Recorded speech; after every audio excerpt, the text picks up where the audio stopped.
तर आपण हल्ली फेक नरेटिव्ह जे बोलतो ना, त्याचे पहिले शिकार मला वाटतं चाकूरकर साहेबच आहे त्यावेळेस. कारण त्यांच्या विरोधात हा अतिशय प्लॅन्ड नरेटिव्ह सेट केला गेला होता. आणि साहेबांचा स्वभाव थोडासा कसा आहे की ते बोलत नाहीत.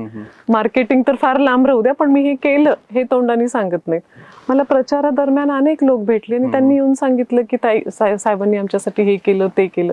म्हणजे फॅमिली मेंबर्सना सुद्धा ते सांगत नाहीत की काय केलेलं आहे ते. मग ते म्हणायचे की आमचं काय, आम्ही लोकप्रतिनिधी कशासाठी झालोय.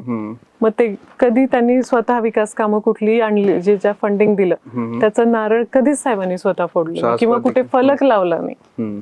खासदार निधीचा नाही, आमदार निधीचा नाही, कधीच नाही. असं कुठलं मला सांगू शकाल उदाहरण? काय म्हणजे काय केलं साहेबांनी?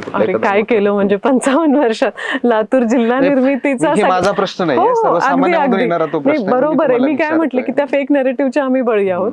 पण सगळ्यात पहिला प्रवास म्हणजे 1982ला लातूर जिल्हा निर्मिती झाली आणि अंतुले साहेब तेव्हा मुख्यमंत्री होते. आणि म्हणजे ते दोघांचं मैत्री खूप जुनी होती तशी. आणि मग जेव्हा जिल्ह्याचा निर्मितीचा विचार झाला तेव्हा निलंगेकर साहेब होते, विलासरावजी होते, पण आग्रह चाकूरकर साहेबांचा होता. म्हणजे लातूर जिल्हा निर्मितीत चाकूरकर साहेबांची हो मोठी आग्रही भूमिका होती.